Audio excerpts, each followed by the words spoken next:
Hola, ¿cómo estás? Espero que te encuentres bien. Nuevamente en nuestro encuentro de la materia Introducción a la Antropología Cultural, gracias al auspicio de la World Mission University. Y es un gusto volver a saludarlos a cada uno de ustedes, esta vez para entrar en tema acerca de lo que tenemos en nuestro programa, en la unidad 2, la antropología como ciencia y explicación de la diversidad. Así que te invito a que juntos podamos empezar este recorrido y vamos a hablar de la antropología como ciencia, pero como ciencia que se propone explicar y comprender la diversidad humana.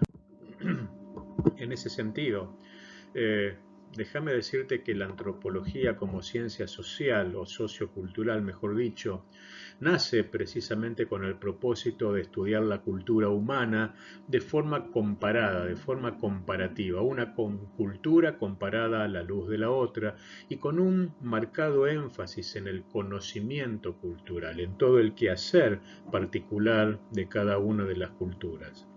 Originariamente se pensaban que había distintos niveles de cultura. Estaban las avanzadas, estaban las primitivas, y generalmente empezó la antropología estudiando lo que entendían eran esas culturas más primitivas, y así lo hizo Taylor en el año 1871 y precisamente escribe un libro que se llama Culturas Primitivas. Esto se ha corregido a lo largo del tiempo y ahora sabemos que no hay culturas avanzadas o primitivas, sino que todas son diferentes y hay que poder comprenderlas, estudiarlas y analizarlas en la diversidad y en la riqueza que cada uno tiene. Pero antropología viene precisamente de antropos, sí, hombre, y de logos, conocimiento. Lo que persigue la antropología es conocer al hombre y conocerlo no de cualquier manera, sino conocerlo en su ambiente, en su medio social, en su producción cultural, en su hacer y en su trayectoria a lo largo del tiempo. Al contrario de lo que pensaban los evolucionistas, la cultura no tiene una progresión fija, no es como un desarrollo biológico de un ser vivo, sino que al contrario, innovan e incorporan elementos de otras culturas. Cada una de nuestras culturas es enriquecida, es modelada también. Recibimos contribuciones de otras culturas. Pensemos en los países occidentales, la mayoría de ellos grandes canales de afluentes migratorios en Argentina, en Estados Unidos, en México, en Brasil. Eh, no podemos, si bien obviamente hay una cultura americana, brasilera, argentina, mexicana, pero la misma se nutre de diversas subculturas que fueron enriqueciendo y modelando la cultura de nuestros países en la actualidad. Y esas mixturas, creaciones, juxtaposiciones son diferentes, todas relativas. No hay culturas mejores ni peores, inferiores o superiores. Son eso, es la cultura de un pueblo y la tenemos que entender desde ese objeto de análisis, desde esa perspectiva. La cultura en su raíz etimológica viene del término latino cultivo o cuidado y Catón fue el primero en utilizar el término en la antigua Grecia y lo extrajo de la agricultura. Cicerón utilizaba la metáfora de la cultura animi, es decir, del cultivo del alma.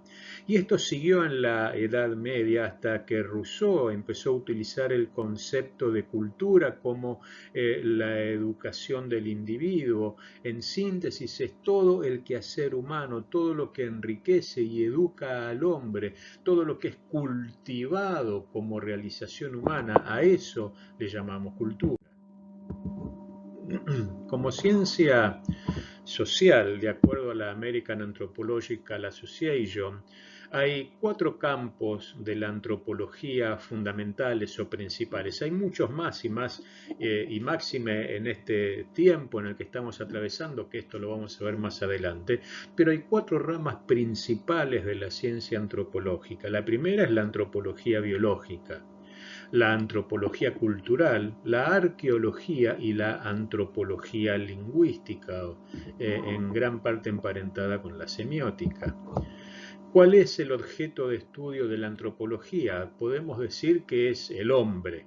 Ahora, analizar y comprender al hombre desde su multidiversidad, como vimos en la clase pasada, y desde la complejidad de lo que significa el hombre, hace que la antropología sea necesariamente una ciencia social que depende de otras, que se nutre de otras en su perspectiva de análisis de la historia, de la sociología, del derecho, pero también es una ciencia holística. Esto quiere decir que es amplia en su objeto y en su análisis, es abarcativa de todo lo que es el hombre.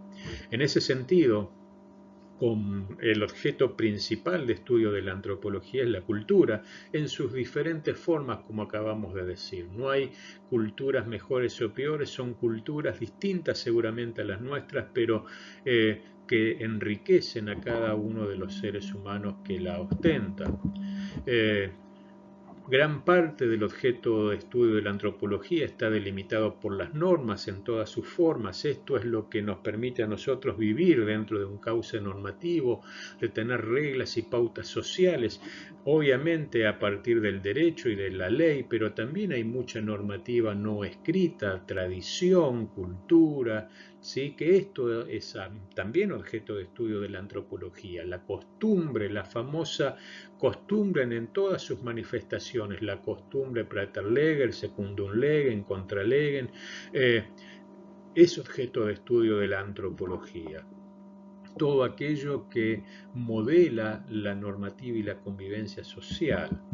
También, obviamente, la antropología va a estudiar y analizar las creencias y las religiones del hombre, la espiritualidad, la relación del hombre con la deidad, con la divinidad.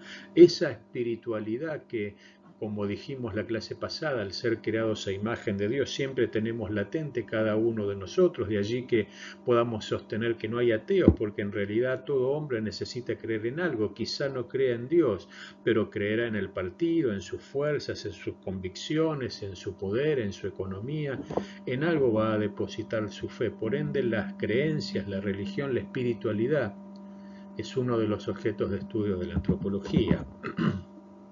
Obviamente, como ciencia, la antropología estudia los valores de cada una de las culturas y el lenguaje, que es fundamental como sintetizador o catalizador de la herencia cultural de cada uno de nosotros. El lenguaje resume nuestra identidad cultural y finalmente el mundo de los objetos, los símbolos, la simbología, ¿sí? Y la arqueología, todo lo que es objeto antiguo, esto también es objeto de la antropología.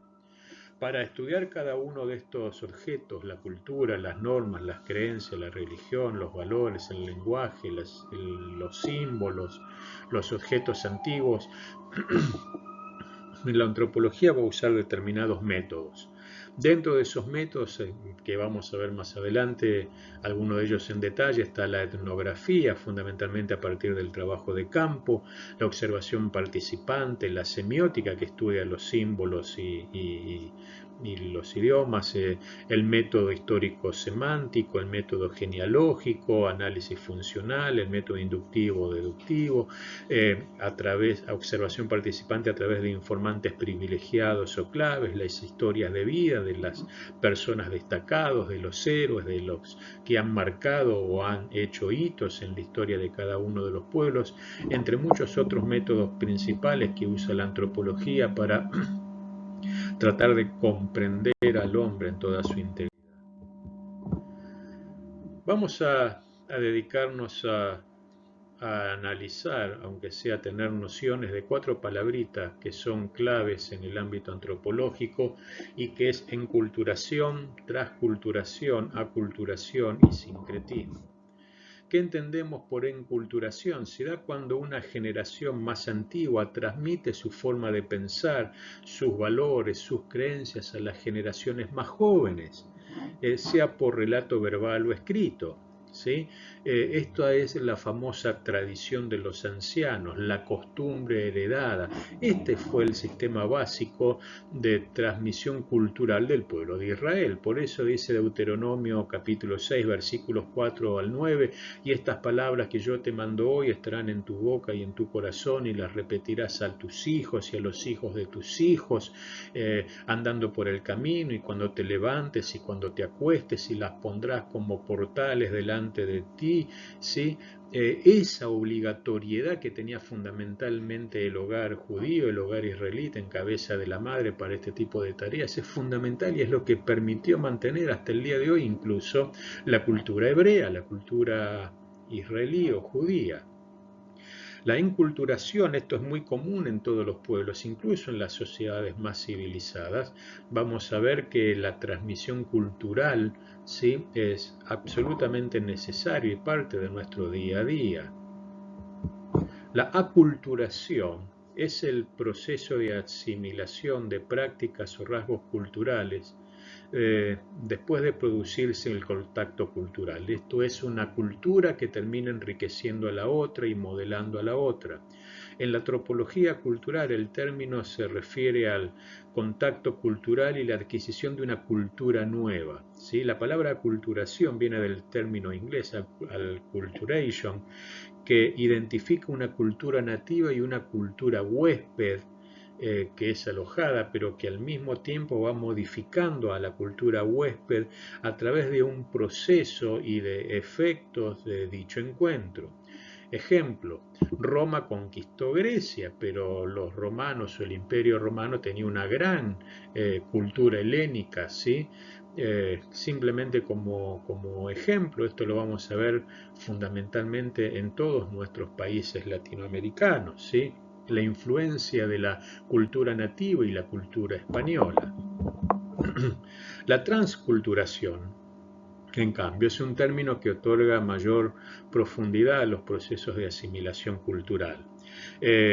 La transculturación es el enriquecimiento y la pérdida de elementos de las culturas involucradas para la creación de una nueva. Es cuando dos culturas se unen y dan lugar a una nueva. ¿Sí? La cultura española, la cultura indígena dieron lugar a lo que es actualmente la cultura tal o cual en cada uno de nuestros pueblos. El término transculturación es acuñado por Fernando Ortiz, un antropólogo cubano, y habla de esto, ¿no? de la unión de dos culturas diferentes que dan lugar a una tercera distinta de las anteriores, pero nutridas por ellas dos y que forman parte de ellas, ¿sí? Es un proceso de transculturación. Este proceso de transculturación es un proceso de formación y consolidación de una nueva cultura a partir de la unión de las otras dos, como decíamos. Con la transculturación, las nociones de enriquecimiento como de pérdida de valores y representaciones y signos culturales propias de cada una de ellas da lugar a la creación de una nueva identidad cultural. Y se distingue básicamente tres etapas en la transculturación. La primera es la aculturación, adquirir elementos de una nueva cultura huésped, como por ejemplo la incorporación de costumbres extranjeras, como la vestimenta en los pueblos indígenas. Pero también hay un proceso, una etapa de desculturación, esto es de desarraigo o pérdida de elementos de la cultura nativa o antigua, como por ejemplo la pérdida de las lenguas maternas o ancestrales. ¿Sí? Hay muchas lenguas indígenas que en Latinoamérica se han perdido.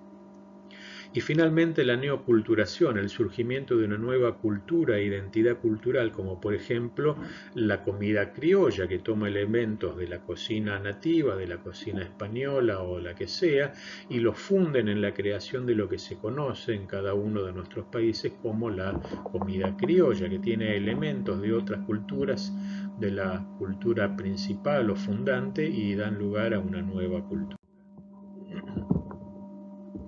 Si seguimos avanzando, vamos a detenernos unos instantes en el sincretismo. Esto es particularmente importante de cara a la antropología de la religión.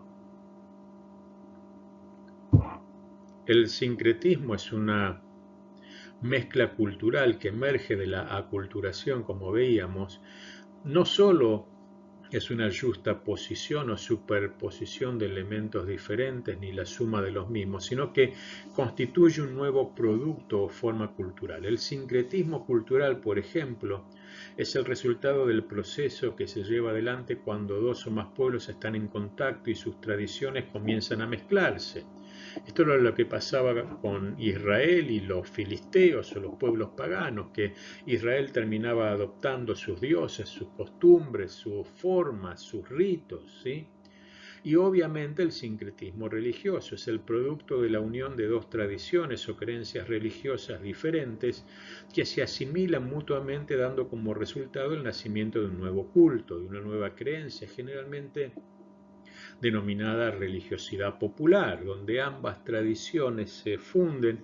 El sincretismo religioso es un proceso que ocurre de manera pausada y espontánea, pero que va avanzando en la vida religiosa de los pueblos, como por ejemplo el catolicismo popular o el protestantismo popular. Ejemplo, una tradición o un culto o rito autóctono, la religión católica le da una forma diferente y aparece el catolicismo popular, quizá venerando santos que no son santos oficiales, pero sí creencias y costumbres que son ancestrales en cada uno de nuestros pueblos, ¿sí? Este sincretismo religioso produce mixturas y superposiciones de creencias, y esto es importante tenerlo en cuenta porque muchas de las personas que llegan a nuestra iglesia van a llegar con este tipo de herencia cultural y sincretista en cuanto a sus creencias, y vamos a tener que ir modelándolos a partir de la palabra de Dios. Esto que suena tan académico se da muy habitualmente y a diario. Esto, como decía, es lo que pasó con el pueblo de Israel, es lo que pasaba en la iglesia primitiva cuando los judaizantes pretendían incorporar elementos de la religión judía a la incipiente religión cristiana, por ejemplo.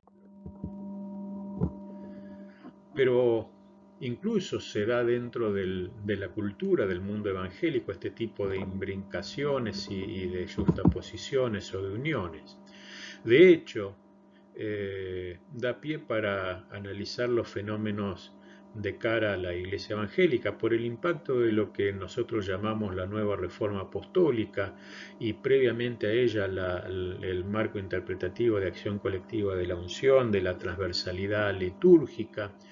Se ha dado en las últimas décadas una universidad de criterios, de estilos, de formas, de actos rituales que predominan, incluso atravesando las propias denominaciones históricas, en un estadio superior o superador de premisas históricas. Por ejemplo, hoy si entráramos a una iglesia evangélica, salvo el cartel que tuviera en la puerta y hasta por ahí nomás, nos costaría saber si es pentecostal, si es neopentecostal, si es bautista, si es de los hermanos libres, de qué tendencia es. Esa transversalidad litúrgica hizo que la mayoría cantemos las mismas canciones, los mismos ritmos, las mismas formas litúrgicas, las formas rituales sean muy semejantes.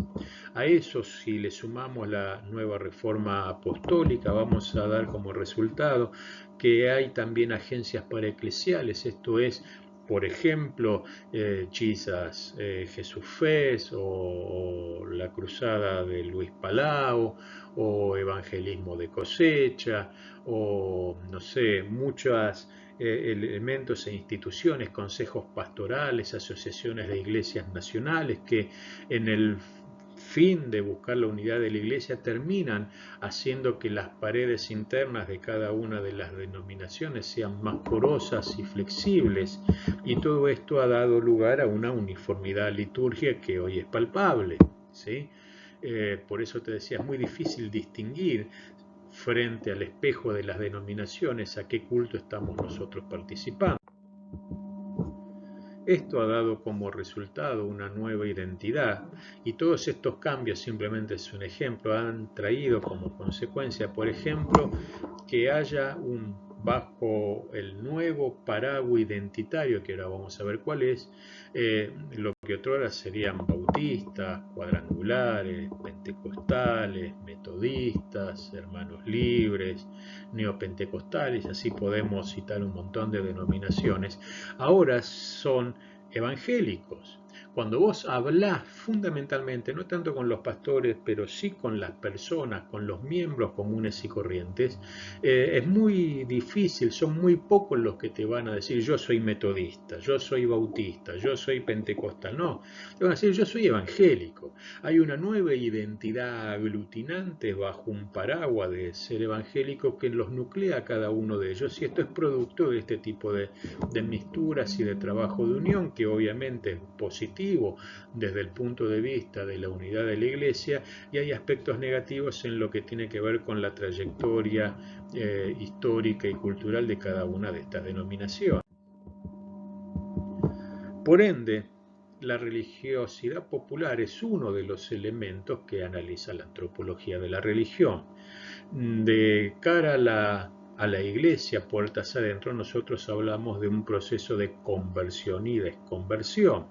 Nosotros tendemos a pensar los líderes y pastores en términos de la religión institucionalizada. ¿Sí? Así incluso los sociólogos como Macquarie, Weber, Durkheim hablaban de la religión y en su época la distinguían de las sectas. Esta religión institucionalizada, la que solemos pensar los pastores, es muy distinta a la espiritualidad individualizada de las personas, que es de tinte individualista, personalista y funcional en las nuevas formas de los sagrados, va a decir Hervé Leger. Estas nuevas formas en que la gente cree, en que la gente vivencia su relación con Dios, no necesariamente sigue los canales o los carriles de la institucionalidad. La religiosidad se pie en Durkheim en por ejemplo, lo religioso como práctica y vivencia. Va a decir Durkheim, la religión es socialmente construida e individualmente experimentada. Independientemente de lo que me diga la institución religiosa, la gente la experimenta desde su propia individualidad, desde su propia persona. Por ende, hay un muy fuerte matiz personal en nuestra relación con Dios. Lo que tenemos que empezar a ver es que en lugar de analizar la religión desde el punto de vista institucional, a partir de los estudios de Hamelman, de Macquarie, de Orsi y demás, hay una nueva perspectiva de análisis que se llama religión vivida. ¿Qué es esto? Cómo la gente vive y percibe su relación con Dios y experimenta la religión para sí. Se van a declarar evangélicos, pero no necesariamente le hacen caso al pastor. Van a contestar en una encuesta que son evangélicos, pero no necesariamente siguen los ritos de manera puntillosa, porque ellos experimentan en su trayectoria de fe formas diferentes.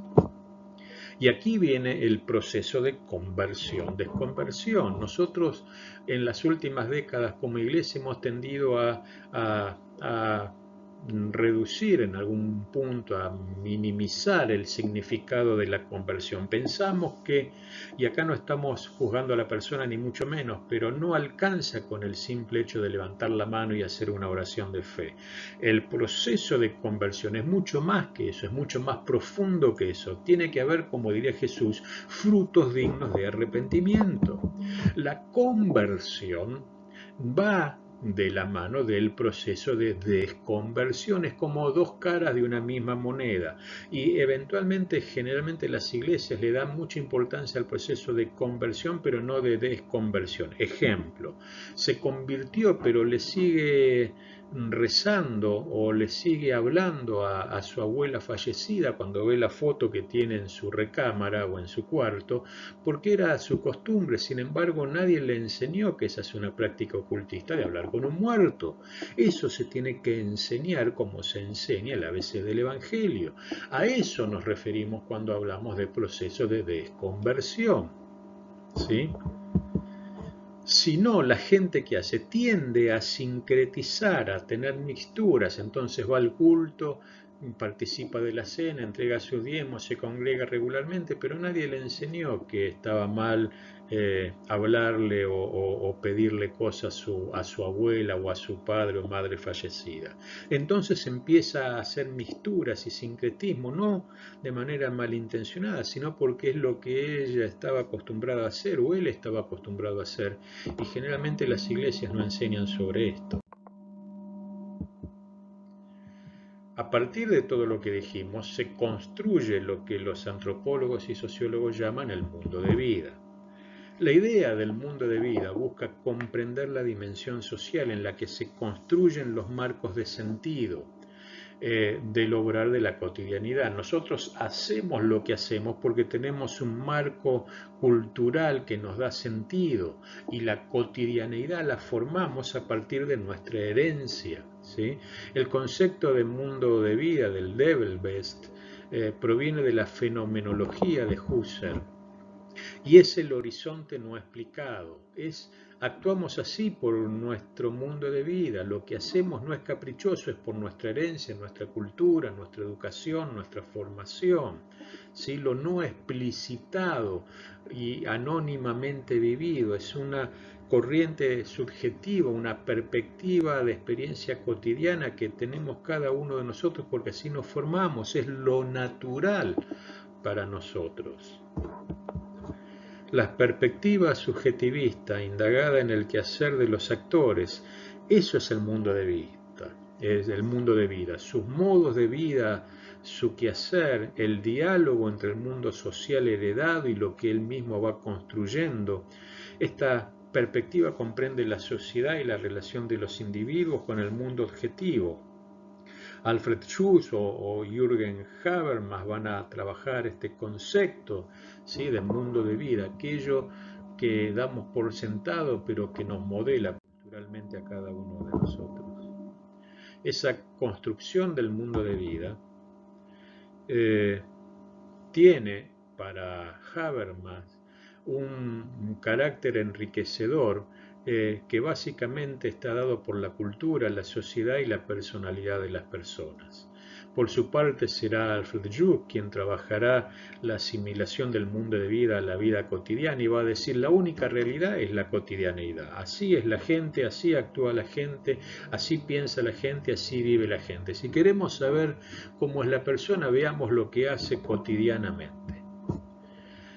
A lo dicho están los trabajos de Berger y Luhmann respecto al mundo de vida, y ellos hablan de la tendencia de las personas a considerar los procesos subjetivos como realidades objetivas. Esto es, aquello que es subjetivo y que hago naturalmente es lo que termino haciendo realmente y de manera objetiva, ¿sí? Mundo de vida y vida cotidiana en ese concepto se funden y terminan siendo más o menos lo mismo. Por ende, el pastor no debe dar por sentado nada. No toda la gente escuchó el mensaje de la misma manera e interpretó lo que dijo el pastor de la misma manera. Por ende, la religión vivida nos permite a nosotros indagar en la vivencia cotidiana de la gente puertas adentro en su casa. Una cosa es lo que escuchó el domingo, una cosa es lo que recibió desde el púlpito y otra cosa es lo que él experimenta puertas adentro en su casa, y tenemos que ver la forma de saber cómo es en este proceso de conversión y desconversión para ayudar a esa persona a crecer bajo la gracia del Espíritu Santo. Esto ha sido todo por esta segunda clase. Un gusto haber compartido este tiempo con vos, recordar las lecturas y hacer las tareas que tenemos por delante, y nos estaremos encontrando próximamente. Dios te bendiga, un gusto haber compartido este tiempo con vos.